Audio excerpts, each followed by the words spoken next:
We again are fortunate in our friends, and this time we have a man who really represents Frank Flick, but he's a personality in his own right, and Mr. Flick unhappily had planned to be here, but was detained by other problems in that part of the country.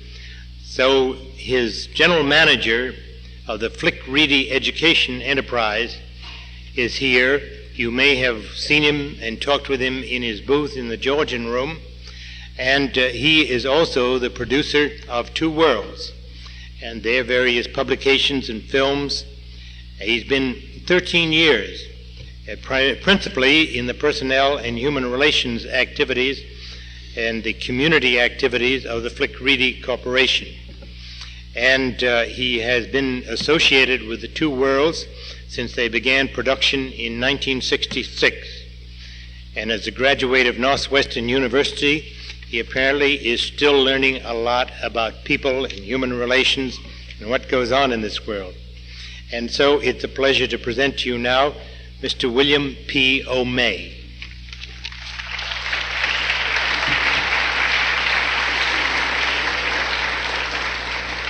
Thank you, Colonel Bunker. On the platform tonight we have another author, but he's going to be talking about a subject that is of grave interest to all of us. Outside of the federal government, the largest single industry in the United States is education.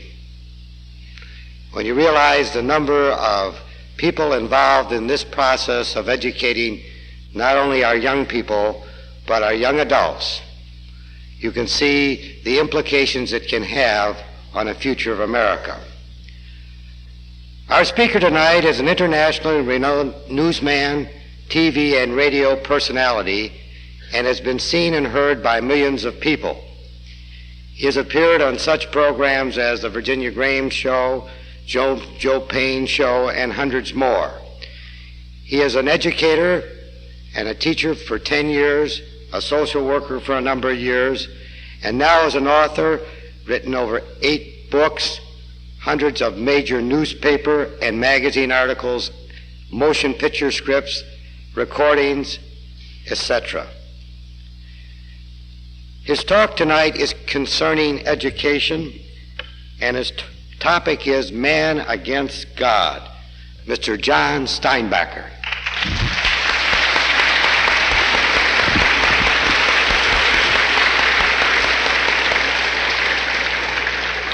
Thank you very much.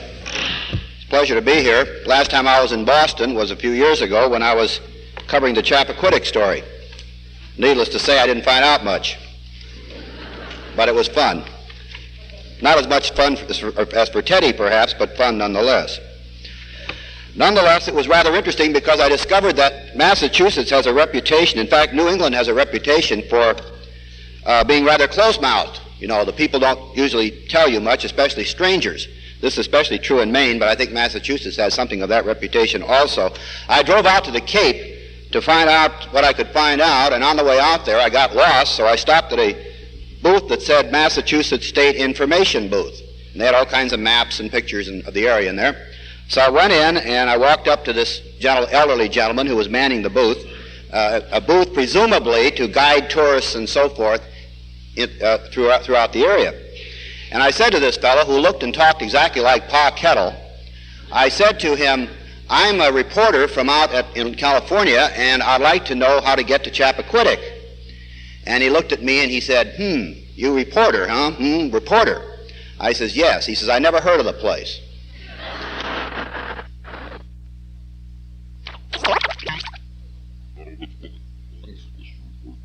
Teddy, perhaps, but fun nonetheless. Nonetheless, it was rather interesting because I discovered that Massachusetts has a reputation, in fact, New England has a reputation for being rather close-mouthed. You know, the people don't usually tell you much, especially strangers. This is especially true in Maine, but I think Massachusetts has something of that reputation also. I drove out to the Cape to find out what I could find out, and on the way out there I got lost, so I stopped at a booth that said Massachusetts State Information Booth. And they had all kinds of maps and pictures of the area in there. So I went in and I walked up to this elderly gentleman who was manning the booth, a booth presumably to guide tourists and so forth throughout the area. And I said to this fellow, who looked and talked exactly like Pa Kettle, I said to him, I'm a reporter from in California, and I'd like to know how to get to Chappaquiddick. And he looked at me and he said, you reporter, huh? Reporter. I says, yes. He says, I never heard of the place. And I said, oh, thank you very much. So I got in my car, drove about 50 feet, and here was a sign about as big as that whole back wall saying Chappaquiddick Island Ferry dead ahead. Well, I'm glad to say that all people in Massachusetts aren't that unfriendly. Before I give my talk tonight, I just want to mention a couple of things. I wear several hats in my various activities. One of them is the president of an organization called the National Justice Foundation. I'll be making references to that organization in during the time which I'm going to be speaking this evening. If you are interested in further information on that particular organization, which is made up of attorneys across the United States, if you will stop at the Educator Publications booth, where I will be spending some of my time, be delighted to see you in any case, give us your name and address, and we'll be happy to send you some brochures on that organization. It's known as the conservative counterpart to the ACLU. We're now formed in about 5 states. We have a great many attorneys involved in California. We have many attorneys now involved in Oregon, Washington, Wisconsin, and we are now going shortly into Maine and Ohio, and eventually we will be in all 50 states with legal arms. I'll go into that a little bit more further, but if you want the definitive information, stop in at the booth and give us your name and address, and we'll send you some brochures. Secondly, everyone here tonight is welcome to drop by the booth and pick up a free copy of the National Educator, which is the tabloid that I am now managing editor of. It goes to 50 states and 7 foreign countries. This paper came into being as a decided necessity. After I left the Anaheim Bulletin, which was a daily newspaper in California, we were having so many people from all the United States writing for information. Literally thousands of people were asking us to give them information on school issues, family life, PPBS program, health program, social studies programs, Glasser's program, or whatever. Unfortunately, most of these people, and I mean thousands of them, were a little bit like the people who say to me, give us some solutions to the problem. And then when I give them what I think might be some solutions to the problem, they say, oh, but that's going to cost me money and time, neither of which I can afford. I want solutions that don't require either of those things. But in any case, thousands of these people, literally thousands, would write to us and ask for copious quantities of material and never even send a postage stamp to send the material back, which naturally bankrupted us in no short order. So we finally decided that we'd have to put out a newspaper that would contain much of this information, and that would cut down on this incredible expenditure when we were all going bankrupt. So we put out the newspaper. Only we found out something. The same people who were writing for these copious quantities of information and not even sending a postage stamp to cover the material we were mailing refused to subscribe to the paper because they wanted it free. So we would then get letters saying, please send me 400 issues of your last paper. It was just great. And we'd look in our subscription list, no name. And we'd write to them and say, we'd be very happy to send you 400 papers, but unfortunately you're not a subscriber, and the least you could do, we would think, would be to send some postage to cover the expense. 90% of the time we would never hear from them. So that's the kind of thing you run into in this battle. It's very interesting. You learn a lot. But we also found out that a lot of people are tremendous, and there's a lot of tremendous people here at this meeting today. If it weren't for people like you, I'm sure we would have been down the tubes long ago. Tonight I'm going to be talking about men against God. Much of this material comes from my latest book called The Conspirators' Men Against God. And when I use the term men against God, most people think, uh-oh, he's going to preach us a sermon. Well, I'm not going to preach a sermon tonight at all. As a matter of fact, I'm going to talk about something very, very non-churchy, because this particular issue is so significant and so important that I have my own particular axe to grind. I happen to think that the public education issue is the #1 issue in America today, because if we lose the battle for the children of America in those classrooms, none of the other things that you are talking about will be of any consequence whatsoever, and you will have lost the entire thing. Back in the 1930s, Adolf Hitler made a rather interesting remark in his book Mein Kampf. He said, quote, In order to conquer a nation, you need only change the religion of the people to yours, and you have conquered them, unquote. I want to repeat that. It's a very interesting statement. In order to conquer a nation, you need only change the religion of the people to yours, and you have conquered them. He went on to say, you have conquered them more surely than if you sent in an army or worried about political parties or geographical boundaries. Today in America, there's a massive concerted attempt to convert an entire generation of America's young through the tax-supported school system of the United States. Much as in fascist countries, and we saw the perfect example of this in Italy and Germany, and we're now seeing it in the red fascist countries of Russia and so forth. Much as in these countries, we are seeing a public school system being used intensively to indoctrinate the young people of this country for a particular ideological and philosophical persuasion that will make it possible for these young people to become the new young stormtroopers of the new totalitarian police state envisioned by some of the people promoting some of the programs I'm going to talk about tonight. We all know what happens to a society when the only school system that exists is the public school system. That public school system then becomes the propaganda agency and instrumentality for whatever demagogue happens to seize the reins of power at a particular moment in the history of that nation. Every nation in the history of the world has had a religious base, a religious philosophy or an ideology. If you were to live in India, for instance, the religious foundation of that government and of that people and of that particular lifestyle would be basically the religion of Hinduism. You would be a totally different kind of human being if you lived there. You would dress differently, you would think differently, you would act differently, you would live in different kinds of houses, you would eat different kinds of food, you would worship differently, you would sing different kinds of songs, you would have different kinds of allegiances, and you would have a different kind of government. This has been true throughout the history of mankind.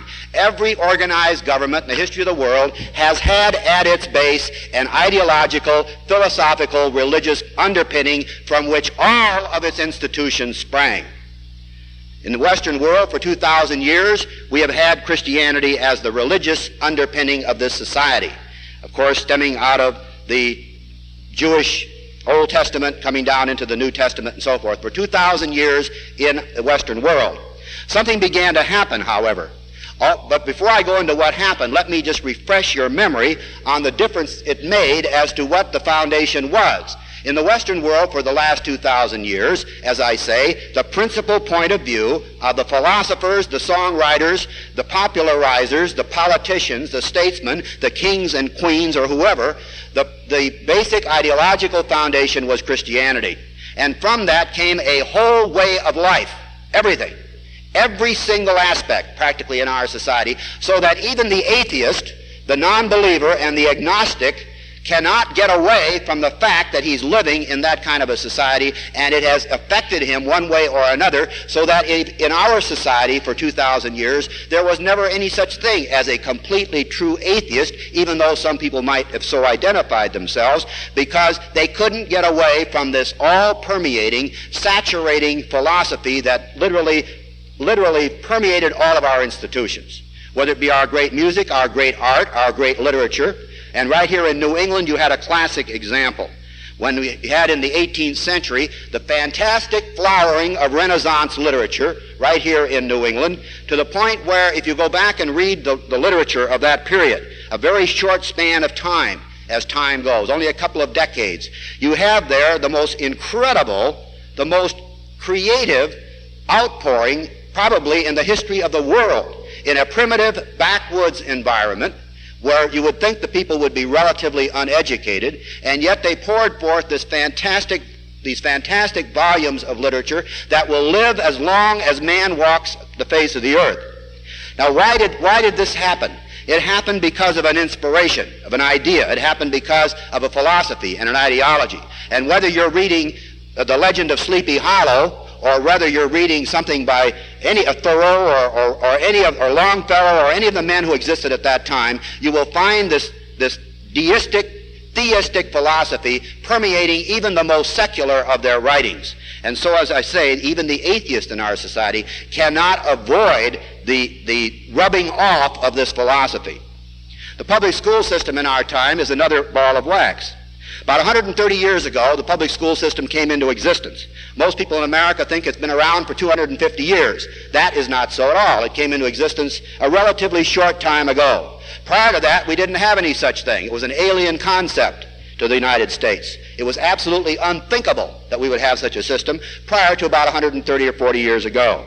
Then something began to happen, and we began to get some ideas from the French Revolution, from Diderot, from the encyclopedists, from Hegel and others, and it began to be popularized by people like Thomas Mann, or Horace Mann rather, and others, and gradually this system evolved. For instance, in New York State, which is one of the largest states in the Union at that time, they had a tremendous private school system. They had literally hundreds of schools scattered throughout that state, attended by hundreds of thousands of children. And they had a tremendously effective academic and intellectual life stemming from what they called the, I forget the name of it. Anyway, the Free School Society, founded by the man who invented the steamboat. And this particular system was so incredible that out of all the hundreds of thousands of students in the state at that time, only a relative handful were not employed in going to those schools. And they were teaching them, of course, according to the old Latin school, so you know what they were learning. But something began to happen, and the federal government assumed, or the states assumed, the right of educating and mandated the public school system. Immediately they swallowed up the free school system of New York, and it became the first public school system. At that time, what was the philosophy of the public school system? The philosophy of the public school system was rather obvious, because where did the teachers come from? Where did the administrators come from? They came from the great church schools of that period. And of course, you might laugh when I say this, but at that time they were in fact great church schools, such as Harvard, Columbia, not Columbia particularly, but Harvard, Princeton, Yale, Notre Dame, and so forth, began to feed these people down into the school system. And they brought with them what? They brought with them this tremendous philosophical and ideological Christian civilization permeating their educational thinking and bringing it down with them into the public school system. And without boring you with any more details about that, suffice it to say that for almost 75 or 100 years in this country, it was simply accepted that the basic philosophical and ideological underpinning of the public school system stemmed from 2,000 years of Western Christian civilization. But then something began to happen. A man named John Dewey came along. Now, a lot of people get all upset about John Dewey, but they don't understand him at all. And I know a lot of conservatives who go around talking about John Dewey without even knowing what they're talking about. John Dewey had a lot of crackpot ideas about education. He had a lot of strange ideas. But it isn't his ideas on education that really matter. It's his religious bias that counts. John Dewey implemented his religious fanaticism, his particular fanatical bias, through the various modus operandi of the curriculum, the programming, and so forth that he implemented in the school system. And what was John Dewey's religious bias? John Dewey was the past president, and first president, I believe, of the American Humanist Association, which said in its annual, it said in its, in a statement that it issued not too many years ago, in fact, it was called the Humanist Manifesto, there is no God of any kind, there are no moral absolutes, no such thing as right and wrong in the conventional sense of the word. Every man is his own creator. Every man judges for himself what is right and wrong. Every man decides at a given instant what he shall do in the way of moral, what stands he shall take in the way of moral absolutes and so forth. Situation ethics, then, about 40 years before they coined the word. Well, John Dewey then had a religious bias. But let's bring it right up to date. Right up to date. Not long ago, I was in San Diego, California. A gentleman named Ashley Montague, who appears frequently on The Tonight Show and other programs, and is a popularizer of this particular point of view that I'm going to be talking about tonight, was appearing before 6,000 school board members at the San Diego Convention Center. They were having their annual convention. Ashley Montague was introduced to the audience, and the guy introducing him sounded like he was introducing somebody who might be able to walk on the water. Ashley Montague stood up and said, "You noticed I did not salute the flag today. The reason I did not salute the flag," he said, and I'm quoting him directly now, "is because I do not believe in any kind of God, and there is no justice in this country. And furthermore," he said, and this is the most important part, Furthermore, every child who comes to school, and I'm quoting him now, so don't get mad at me. I'm not the one who said it. I'm merely telling you this is what he said. I have people who get mad at this point, and I've had them shout out at the audience at me and say, how dare you call our children this? I'm not calling the children this. This is what Ashley Montague called them. Ashley Montague added, quote, every child who comes to school in America at the age of 6 is totally insane because he comes to school with certain attitudes he inherits from the family unit. Now, what attitudes is he talking about? The attitudes were represented by a man named William Pierce from Harvard College, who spoke in Denver just the other day when I was there, to 2,000 programmers, curriculum guide people, and teachers from all over the United States, a Childhood Education International convention. And he said to this group, every child in America who comes to school at the age of 5 is crazy because that child comes to school with certain allegiances to our institutions, with certain beliefs in our president, in our elected officials, in our Constitution, in our form of government, and in all those things. He went on to say, that is a definite sign that these children are crazy, because he said the sane individual is a planetary citizen of the world and does not believe in any of those outmoded chauvinistic things. Every sane child, then, is a planetary citizen of the world. Now we have a new definition of insanity. I asked a group of psychiatrists the other day how they could sit idly by and allow quackery and unethical and unprofessionalism in the classrooms of America where they're defining mental illness in these terms, and then utilizing certain types of innovative processes and certain types of psychiatric processes in the classroom in order to make these sick children well. But let's go on. If you have all these sick children because they have certain beliefs and certain ideas, they believe in God, and according to these individuals, and you can read their writings, you can hear them speak, and these gentlemen and women, by the way, are not necessarily teachers. In fact, most of them have never spent a day in the classroom. Most of them are what I call the most influential individuals on the periphery of education. They have tremendous influence within education, right down to your classroom. Now, you're probably sitting there saying, this isn't happening in my hometown. I've got news for you.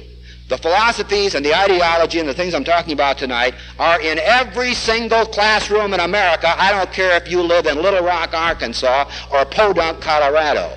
I don't care how small your school district is, how small the village you live in, or how remote in the hinterlands that village is. Everything I talk about tonight is in your classroom, in your public school, with your children and your teachers involved either unwillingly or willingly.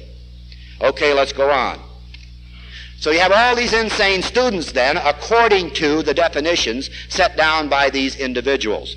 Definition of insanity, one who believes in God because a rational man, a sane man, they say, could not possibly believe in any kind of a creative spirit.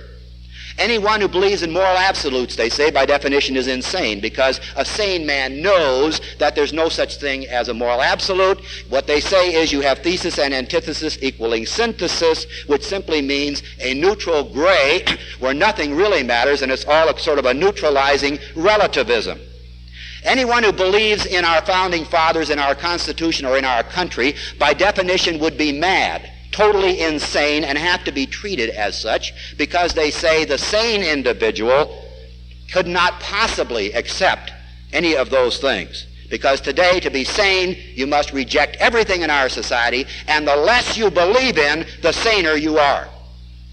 Matter of fact, William Morrow, associate professor at Fordham University, that once great Catholic university, and notice I used the word once, introduced me one night, and he said, I'd like to introduce Mr. Steinbacher. He said, I'm from Fordham University, associate professor of philosophy, that once great Catholic university, where half of the students, he said, believe in a tiny little bit of something, and the other half believe in absolutely nothing.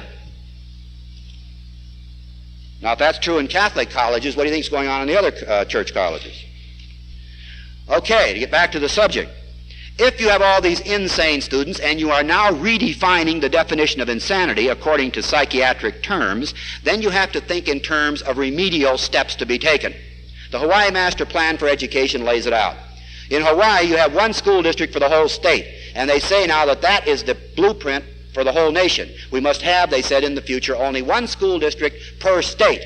Now you say, gee, what does that do with local control of education? Well, I've got news for you. There is no such thing today.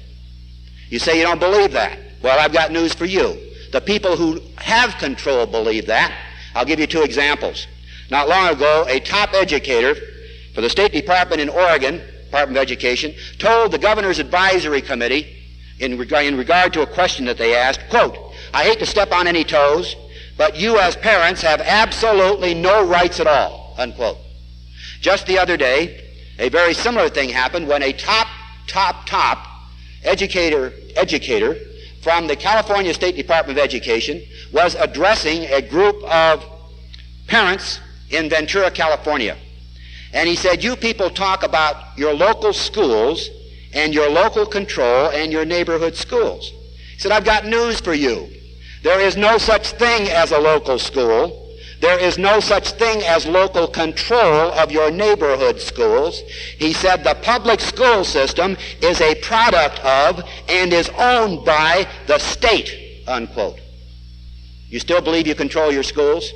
Well, the people who control them think you're nuts because they know you don't. To go on. If, in fact, the Hawaii Master Plan for Education is correct in its idea of having one single district for the whole state, then you better listen to what it says. And what does it say? It calls itself a blueprint for American public education. It says every classroom in America must now be regarded as a mental health clinic. Every teacher in America must now be looked upon as a facilitator or a clinician, and every child in America must be regarded as a patient. Now, what do you got? You've got a mental health clinic, you've got clinicians and facilitators, and you've got patients. Do you have a school? No, you've got an insane asylum, which is what some of us thought it was all along.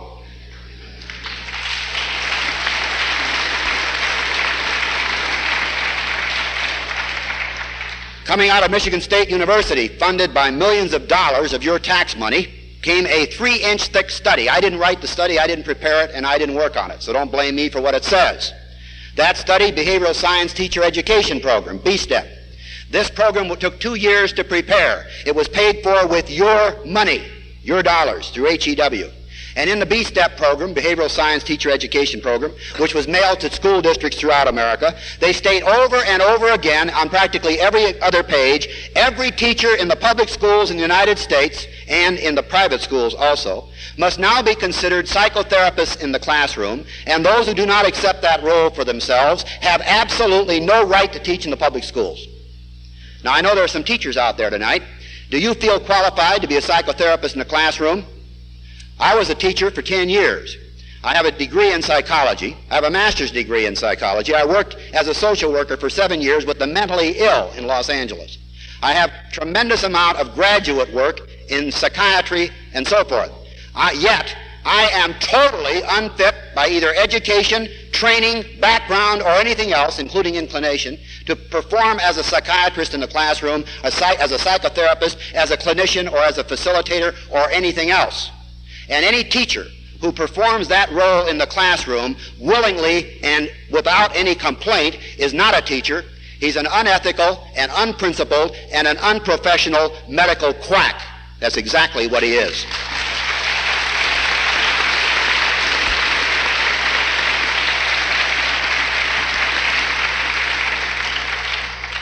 It's one of the reasons why thousands of teachers all over America are rising up in protest and are forming new national teachers organizations in order to get away from this kind of insanity going on in the name of education. All right, what do you do next? If you have all these insane students and you have the teachers acting as psychotherapists, as they say, and you have the classroom serving as mental health clinics, as they say, and you have all these millions of patients to work on, what do you do to make them well? You use various therapeutic techniques, obviously. If you were working in a mental institution, you would use different techniques than if you worked in a gas station as a gas jockey. You would do different things. You would use different procedures because your end goal in working with the people there would be different. So the same thing in a classroom when it's been converted into this new kind of a thing. What would you do? You would introduce into the classroom techniques that would change the whole function of that classroom. Let's give you about 4 or 5 examples. William Glasser. William Glasser is a psychiatrist. Now, he may be the greatest psychiatrist in the world. I wouldn't know. I kind of doubt it, but I wouldn't know. I'm not questioning his medical expertise or his psychiatric mumbo-jumbo or whatever. All I know is William Glasser is a psychiatrist. Now, as a psychiatrist, it strikes me as rather interesting that school districts throughout America, by the thousands, would be introducing his particular curriculum and programming for the public schools almost in toto, when that program, in fact, was perfected in a school for delinquent, mentally ill girls in Ventura, California, hardcore delinquents, seriously maladjusted and so forth. That particular system was used on these children, was evolved within that system, and might have been a perfectly valid approach in that particular sick situation. But thousands of school districts are translating that sick situation into your classrooms across the United States and saying, in effect, that your classroom should become, in effect, exactly like the Ventura School for Girls. And I suggest that's medical quackery in the classroom. It is not education. And I'll go into details about Glasser a little bit later. What other kind of technique would you introduce in the classroom? A few years ago, we had a big flap about sex education. And all across America, thousands upon thousands of parents got all upset. Well, they've mostly gone back to sleep now, but I've got news for the parents. The program that they got all upset about is in full hue and cry today. It's back in most of the schools across the country, disguised in various ways. You didn't win anything.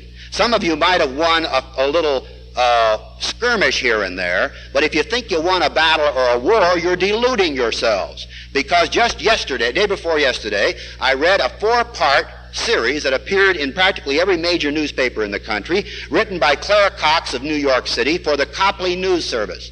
And in that 4-page series, she resurrected all of the dead bones that some of you had thought you buried 3 years ago. She not only resurrected all the dead bones, but she called for a total and broad-based sex education program in all the schools across America, and it sounded exactly like it was written by Mary Calderon, which in fact it could have been. But she also used all of the old attacking cliches of the past and all of the old outworn rhetoric that the promoters had used in the past, signaling a major push again in this direction. And right here in your state of Massachusetts, just yesterday or so in the Springfield newspaper, there was a large article about the fact that your legislators have taken the initial steps to institute within your school system not only mandatory sex education, but a broad-based major effort to literally convert your classrooms into a wholly new kind of instrumentality, the kind of instrumentality I'm talking about tonight, and you better find out what I'm talking about by writing to your legislators and asking them about that if you're from Massachusetts. Because whether you know it or not, it's coming in here full force within the next year or so. Okay, so then they got all excited about sex education, and they were all excited about the dirty words and the plumbing courses. But that wasn't the big issue. The dirty words were pretty horrible, and the plumbing courses were pretty obvious. But that wasn't the big issue. The big issue, as we tried painfully to point out year after year, month after month, was the fact that they were taking these children in the courses like we had in Anaheim. As you will remember, I was involved in that battle. In Anaheim, they were taking these children and literally converting them into wholly new kinds of human beings. They were taking them and creating within them a whole new type of lifestyle, new attitudes, new volitional attitudes, as well as just plain old attitudes, all kinds of new approaches to things, new ways of thinking, a new set of morality, new goals, new directions, new programming, new everything within these young people. And how were they doing that? Well, one of the most effective ways they were doing it was to cut the young people off from their roots, to not only cut them off from the roots of their family and from their peer groups around them, their local neighbors and so forth, and from their church and so forth, but to cut them off from their historical past, to literally cut them off so that they could create and build a whole new kind of human being. And there are all kinds of techniques that are being used now to cut these children off from the past so that they can start with a cipher and build a new kind of person from that point on, so that the continuity of the civilization is lost and you no longer have the past into the present and into the future.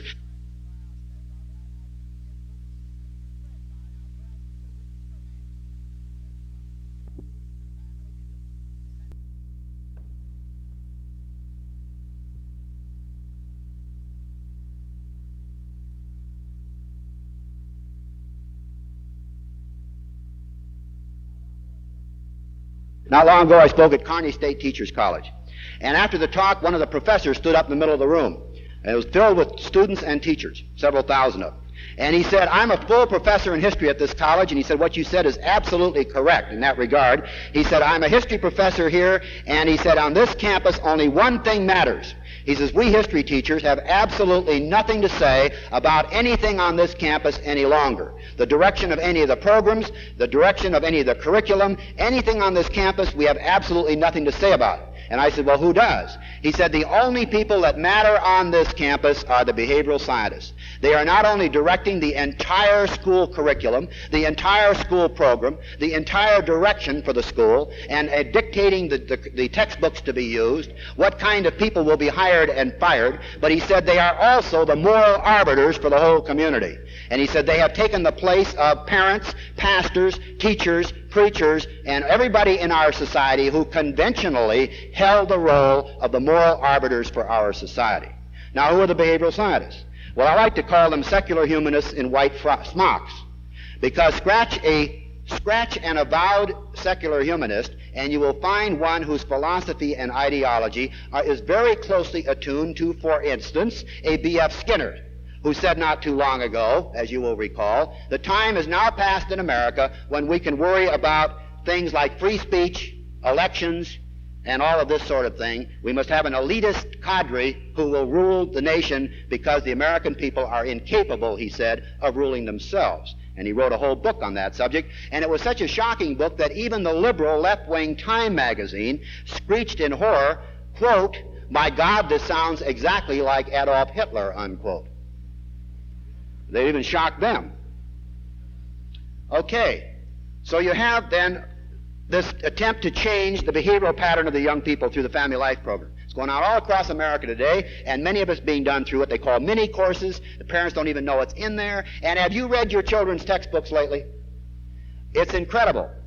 Had I used a single page of many of those textbooks, or even a single line of many of those textbooks in my class 10 years ago, I would not only have been fired, but I would have lost my credential and never been permitted to teach school again in the state of California.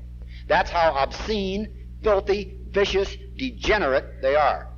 In fact, it's absolute rank, hardcore pornography in book after book after book, and I'm not just talking about the library novels. I'm talking about the textbooks being used in literature classes in literally hundreds of thousands of junior high schools in the United States.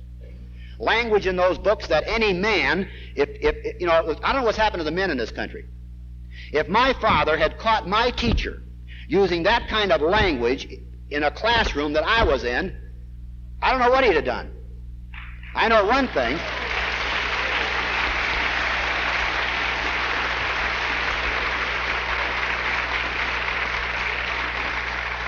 I know one thing, that he'd ridden that teacher out of town on a rail. Or worse. And one of the men in this country is going to stand up and get some backbone and say, enough of this.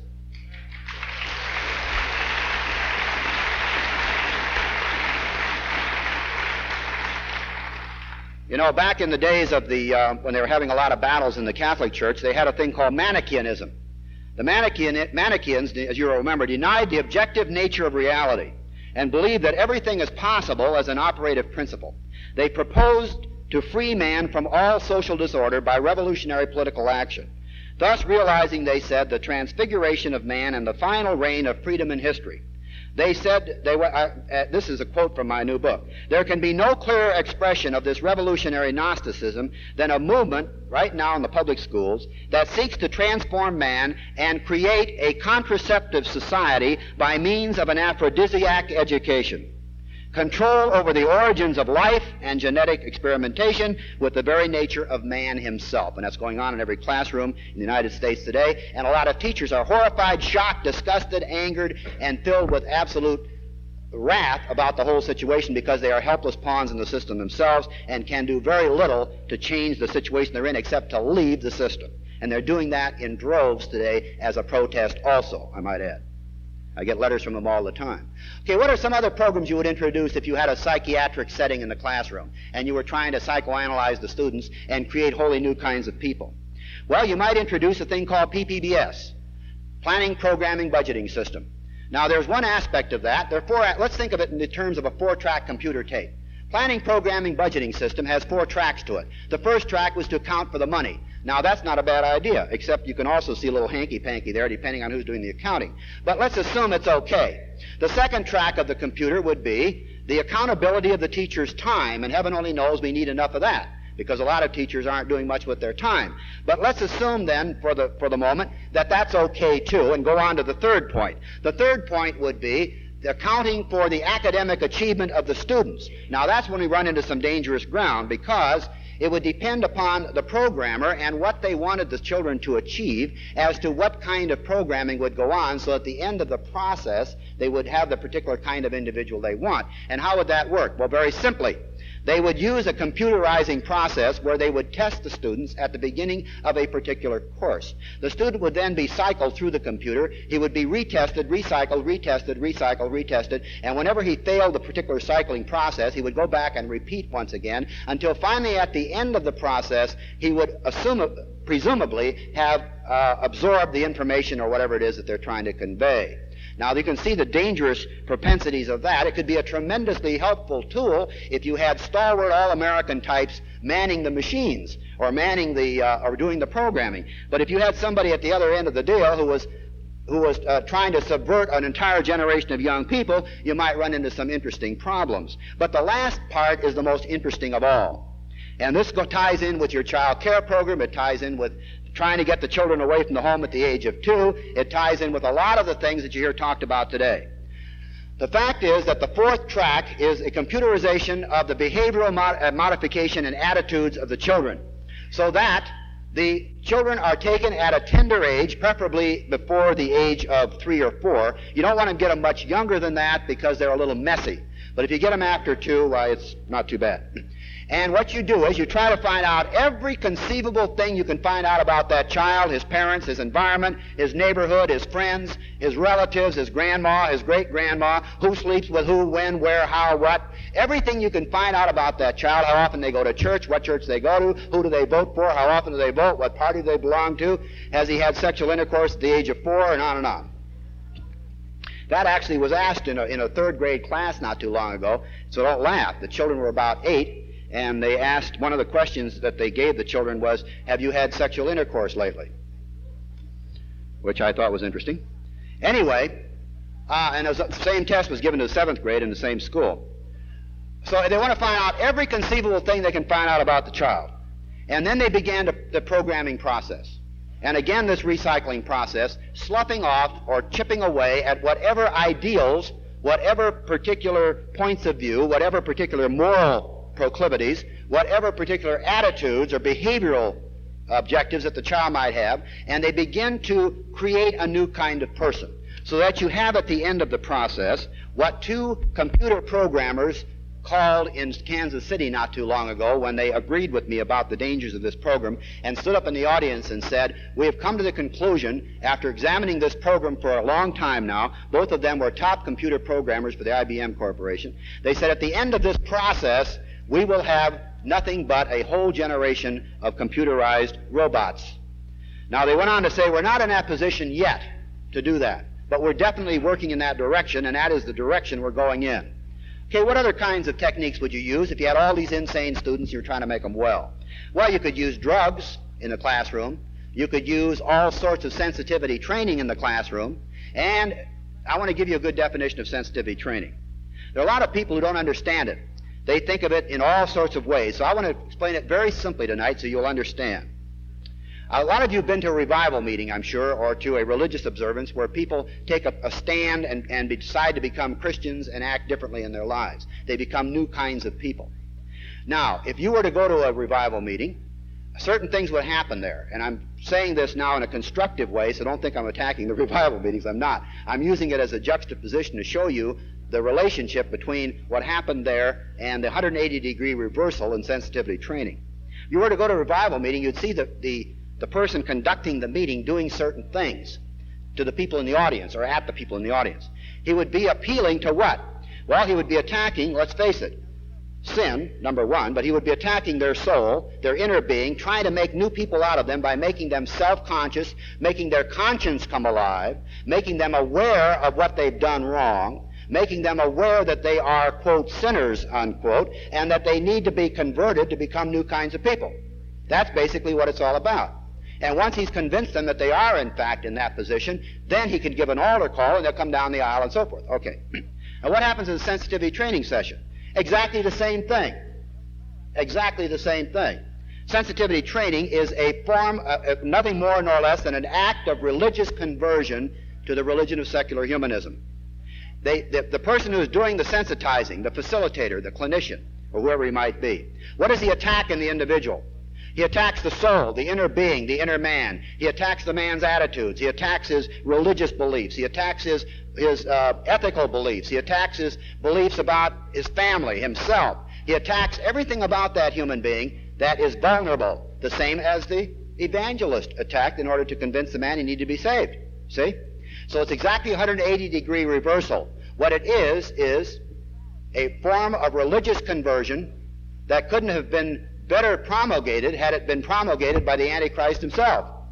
Because once you take that affirmative step in sensitivity training, and once you have accepted this new faith, this new positive affirmative faith, what happens to you? You become a zealous, fanatical, rabid missionary for the cause of sensitivity training.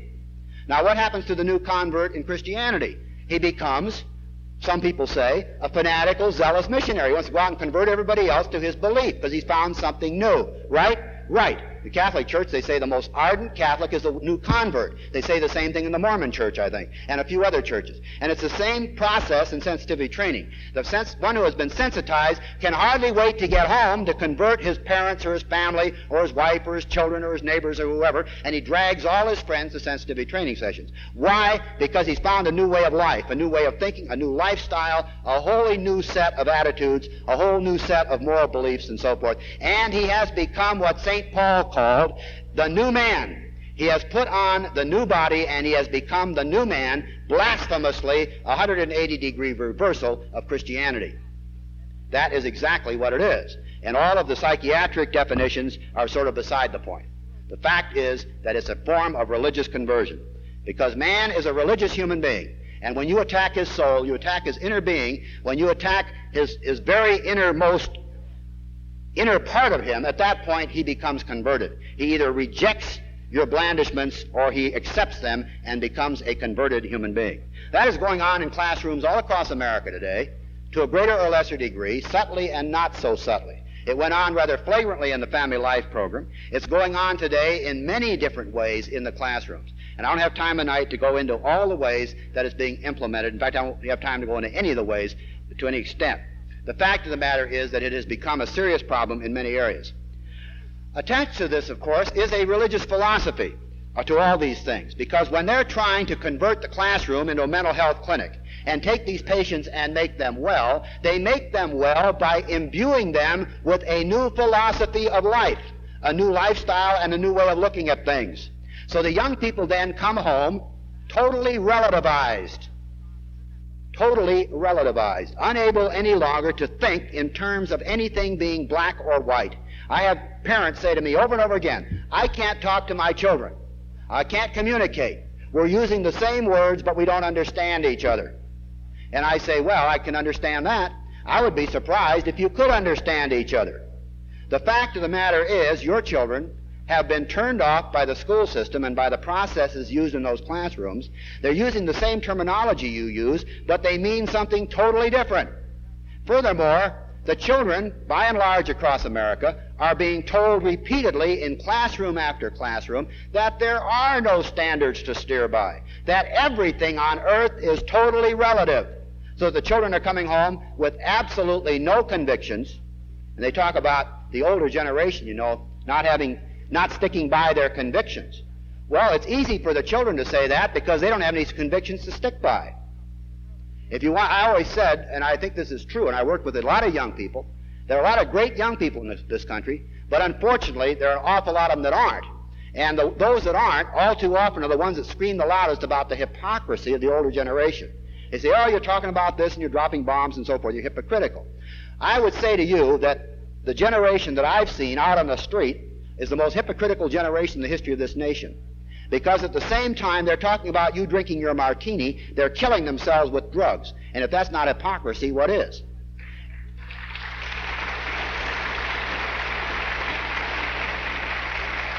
At the same time they're talking to you about your moral life, they have the highest venereal disease rate in the history of the nation among the age from 14 to 20.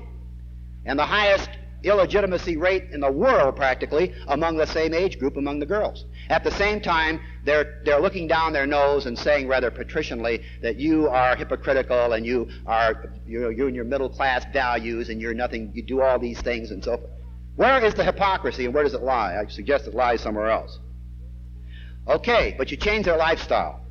What else do you do in the classroom in order to convert these young people into the kinds of people you want? I mentioned before that you cut off their historical roots. And from that, once you cut off their historical roots, you have what Cicero said is a rather interesting sort of thing. Cicero said in one of his many speeches, the man who does not understand his own history is always a child.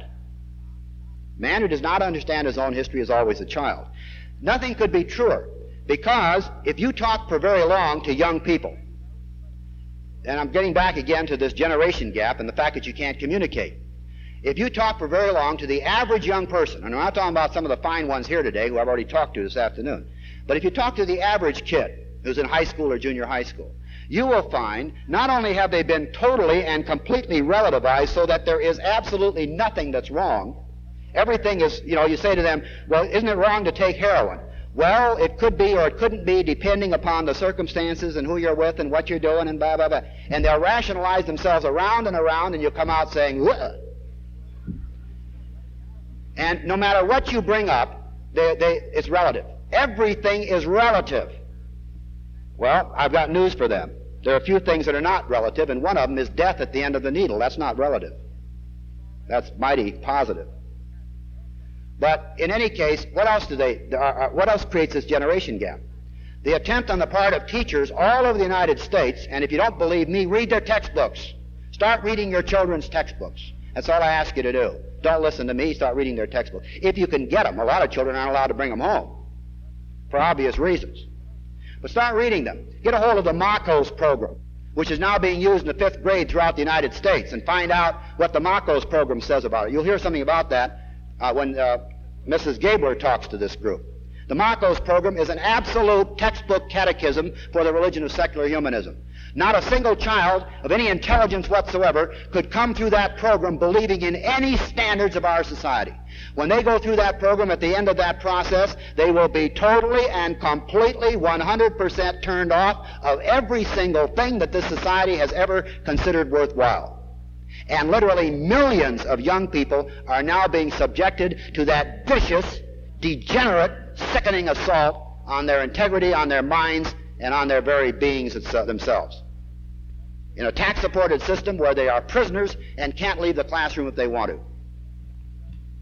And we've encouraged it, we've ignored it, we've let it happen over the years. I used to go to school board meetings a few years ago, and I thought it was rather strange. Here was a school district with 70,000 children, just the high school district alone, junior high school and high school. And they were spending millions and millions and millions of tax dollars. And you know who would show up at those school board meetings week after week? Well, you'd usually have a teacher there asking for a sabbatical or something. You would have a member of the Teachers Association usually asking for more money for the teachers. You might have a textbook salesman selling textbooks or audiovisual aids. And once in a while, maybe once in 3 months, some parent would wander in looking like they just lost their dog and were trying to find it. And that was about it. Fortunately, that is changing today, and we're getting much more interest going on the part of parents. Don't allow these people to tell you you don't have a voice. Assume that voice for yourself. Just go in there and say, I'm here, like it or not. I was up in Portland the other day, and I had to laugh. This particular district has an extremely liberal school board. They all sound like Mutt and Jeff, because all they do for 3 hours every board meeting night is to compliment each other. It's the most incredible. In fact, I was sitting in the back of the room, and I got to laughing so hard I almost made a spectacle of myself. I nearly choked to death laughing, because they were retiring one of the board members, and the laudatory congratulations that went on for 2 hours was the most incredible thing I've ever heard in my life. They were giving him awards and presents and prizes and cakes and pies.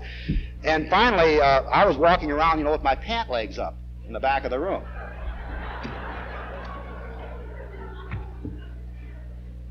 It was just incredible.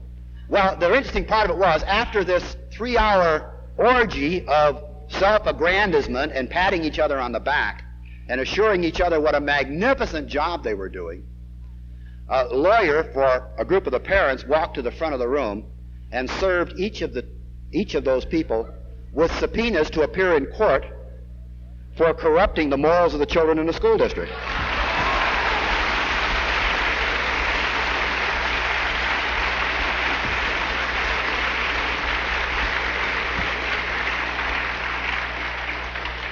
At that point, I was laughing so hard I had to leave the room.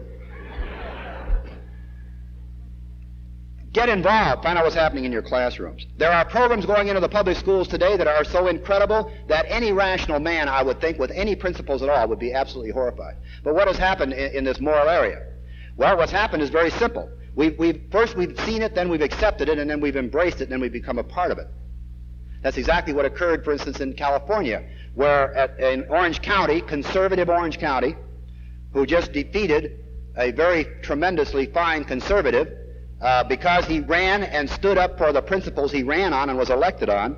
He stood up for the principles in Congress that he was elected to and was rewarded by being booted out of office by the same ingrates who put him there, and he obeyed their injunction, and did what they told him to do, and then they fired him because he did what he told them to do. And why did they fire him? Well, because he didn't 100% back Richard M. Nixon. And the guy that now is going to be the congressman, it looks like, unless we can defeat him, I'm telling everybody to vote for the Democrat. Because I think we can get rid of the Democrat next year and get John Schmitz back in again. But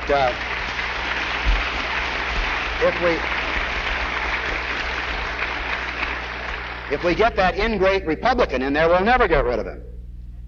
Because he just knows how to talk, Anyway, what happened in Orange County was very simple. I'll give you an example of how people can become corrupted and how they can learn to accept these things in the public schools and in the community at large. About, say, 7 or 8 years ago, they put out a play at Long Beach State called The Toilet.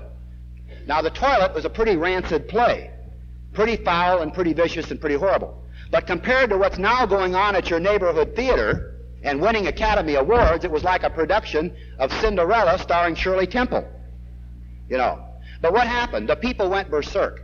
They were picketing the college, they were screaming and moaning and threatening to cut off the funds, and they were trying to pass state legislation to shut the place down, and the big papers were editorializing against all this horrible stuff going on.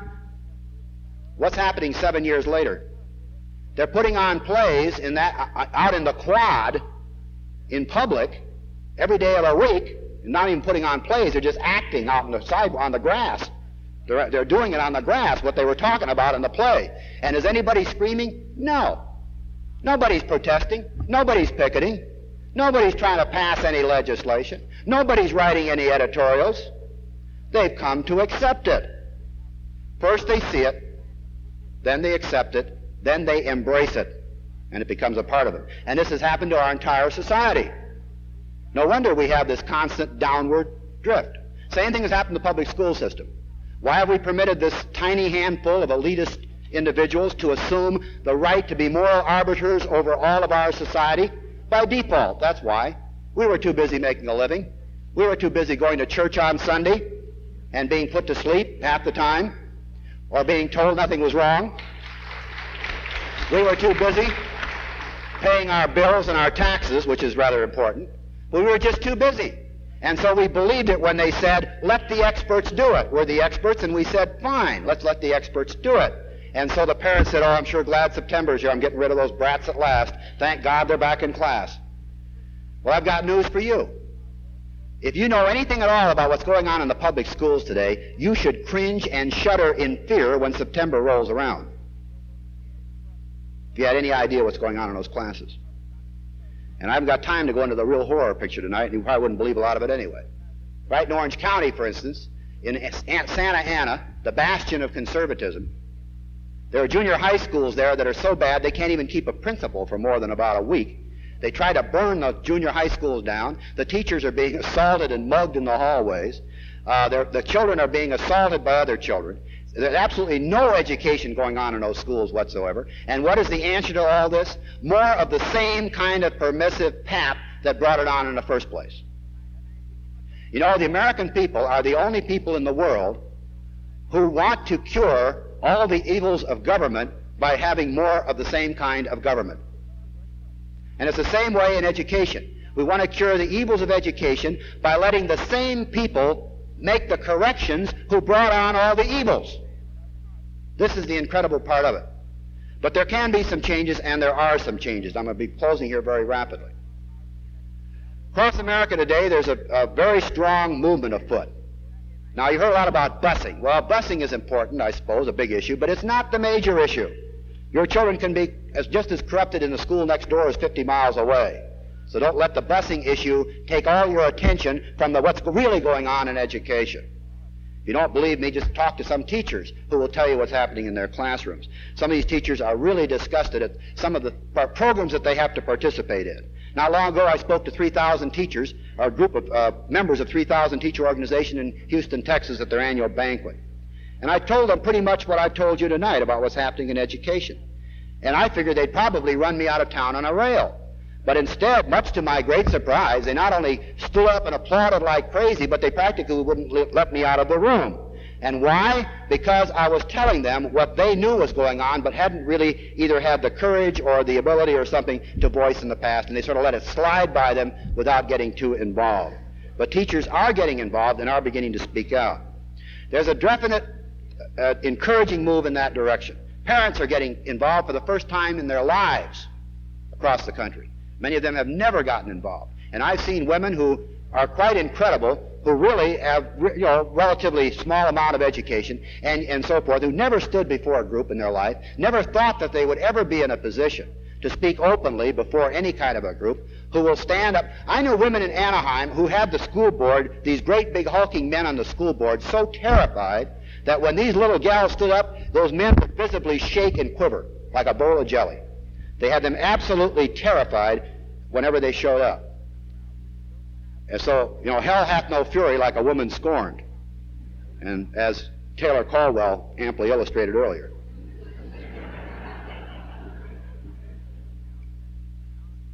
But the attack then is on the children, and it's an ideological and a philosophical and a moral, but mainly a religious attack. And they're utilizing a rather strange kind of a reversal. They're utilizing psychiatric mumbo-jumbo and jargon in order to effectively put across this religious revolution and this ideological and philosophical transformation. If you read anything from UNESCO, this should come as no surprise to you. If you read anything by Brock Chisholm, this should come as no surprise to you. Because Brock Chisholm, former head of the World Health Organization, talked in occult terms as a psychiatrist about the necessity for doing away with all of the time-worn, what he called outmoded attitudes of Christianity, its concepts of right and wrong, sin, and so forth and so forth. Must do away with all those things, he said, which are the greatest single causes, he said, of psychiatric disorders in the world. So they've linked together here the occult, secular humanist, godless, antichrist philosophy of the behaviorists, in many instances, and of some of these popularizers in education. They've linked this together with psychiatric jargon and psychiatric techniques in the classroom. And what an incredible wedding that is. It's as if you were using psychiatry in order to promulgate the Christian gospel, and using all of those techniques in the classroom that are at their disposal to convert millions of young people into your particular religious faith. And that is exactly what's happening in the classrooms across America today. We see some changes. There are lawsuits all across the country today from outraged parents in this area. Right now in Kansas City, parents have filed a lawsuit against the school district on the basis that the school district is in fact violating the precepts of the Constitution in regard to separation of church and state by indoctrinating the children in the religion of secular humanism, a clearly defined religion according to two decisions of the Supreme Court of the United States in the Seeger case and in the Torcaso case. And other places they're doing the same thing. So people are fighting back, and we're beginning to see some results here and there. Not enough people are yet aware that education is where it is. And let us not be outfought but number one, even more than outfought, let us not be outthought, which is a lot more important.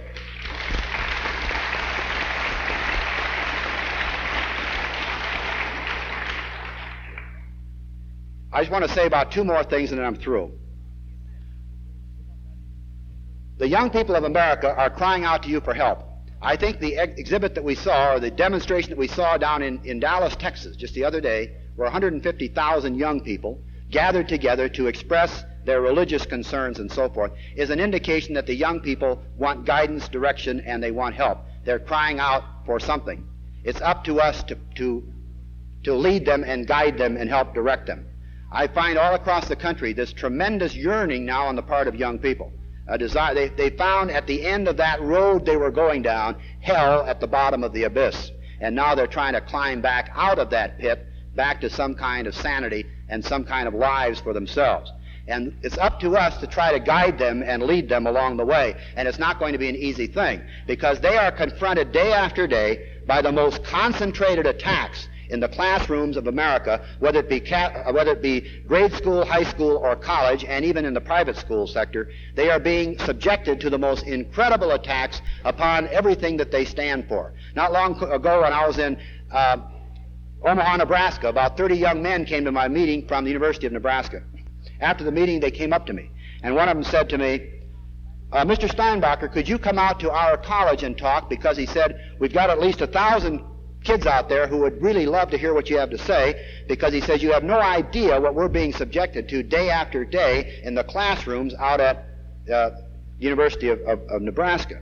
And then I said, well, I'd be very happy to make just arrange to do it. Let me know the time and so forth.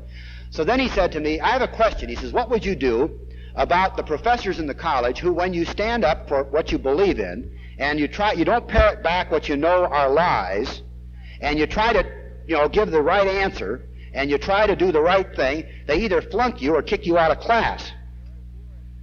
Well, that was quite a question. And I said to him, I don't know what to tell you, frankly, because you're in a captive environment.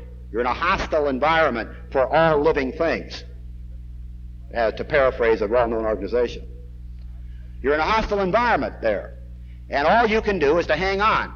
Unless, I said, you take my advice, which would be to forget the whole thing and go get a job in a nice capitalist factory somewhere.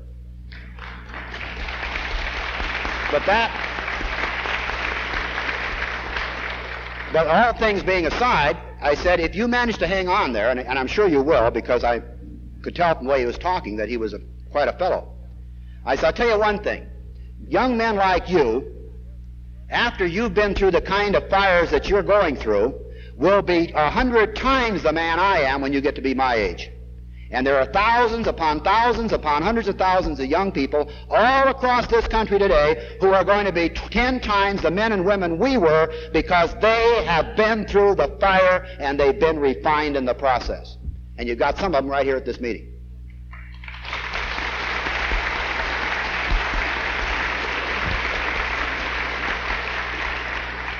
Public school system has become not a secular institution for education and learning, but it has become, in fact, a religious institution, a heavily promoted religious institution, a biased, zealous kind of a religious institution. All across America, people are waking up to this fact and are taking their children out of the public school system and putting them into the private sector. But they're doing even more than that. Not long ago in Oregon, a young man and his wife got fed up with their children being indoctrinated in everything they didn't believe in. And after they got fed up to hear with what they were hearing, they took their children out of school. Well, promptly the school district filed a suit, against them, claiming that they were supposed to be in school and all this sort of thing. That was the worst mistake the school district ever made, because these people kept their children home and taught them at home. And after a while, they finally went to court. And the judge heard the whole case, and after he heard the school side and he heard the parent side and he heard the testimony of the various witnesses, he looked at the parents and then he looked at the lawyers and the superintendent for the school district, and he said, I've heard the testimony on both sides, and I want to tell you something. My entire sympathy is with the parents. He says, I agree 100% with what they've done. I disagree totally with what the school system stands for. Unfortunately, he said, under the law, I'm duty-bound to find them guilty, because technically they have violated the law that says their children must be in the school system. Therefore, I find you guilty and fine you $1, case dismissed.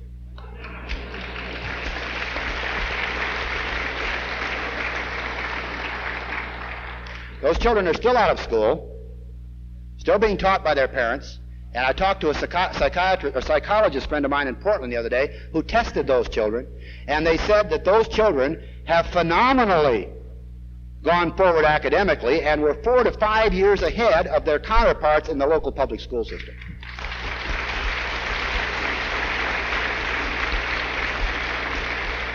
Not long ago, I talked to a friend of mine who happens to be a neuropsychiatric surgeon or doctor in Anaheim who works with children.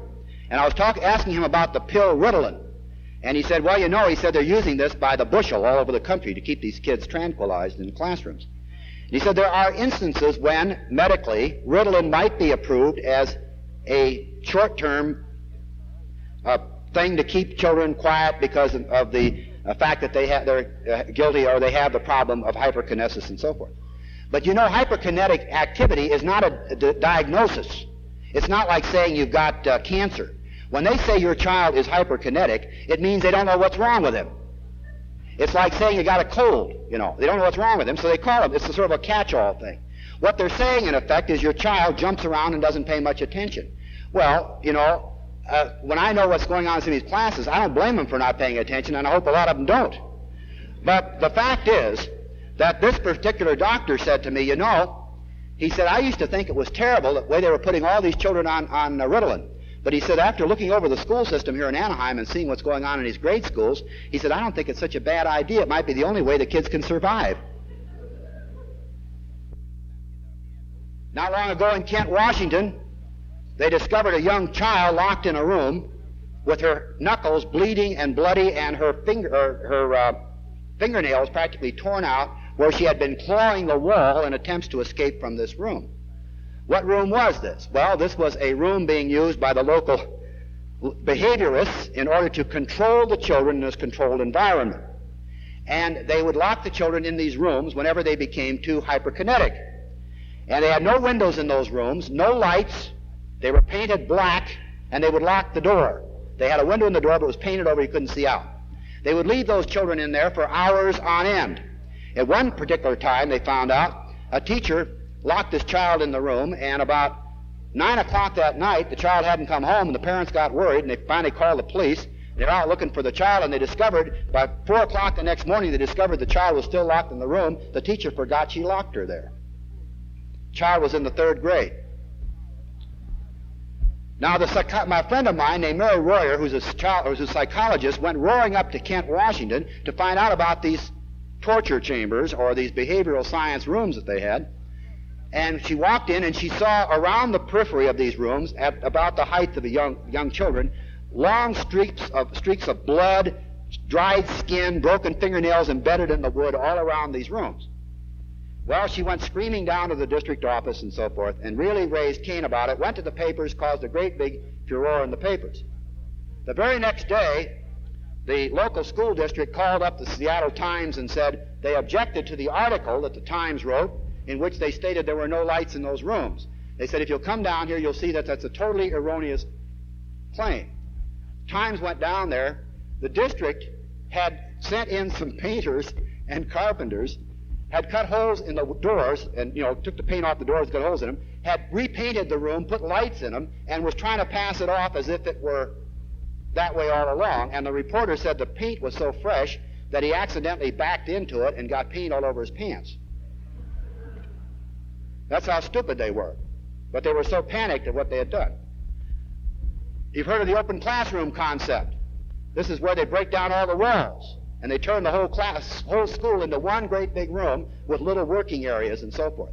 I was in one of those the other day in Iowa. And, no, in fact, it was University of Kansas. And right next to the university there. And I asked this one woman, what do you think of the open classroom concept school? She says, well, my husband's a pediatrician, and we object to it. And I said, why? She said, well, my son went there for 6 months and became so claustrophobic because there are no windows anywhere in that room, anywhere in the building at all. No way to see out anywhere. She said he became so claustrophobic that he still wakes up in the middle of the night screaming and clawing the air and trying to get out of something. He feels like he's trapped all the time. Now, the open classroom concept is not just tearing down the walls. It has psychological implications. Again, getting back to this behavioral change agentry in the classroom. In order to open up the children, in order to create the kind of open personalities that they will infill and so forth, you open up the environment, thereby creating the kind of environment that will create the kinds of open personalities that will function, etc., etc. The same thing holds with busing. Most people think they're trying to bus for a variety of reasons. One of the reasons you bus people is to change their physical setting so you can manipulate them environmentally, psychologically, socially, ethically, morally, and every other way more easily. By transferring them physically, you are then able to restructure them to a certain degree by the mere process of this physical removal process.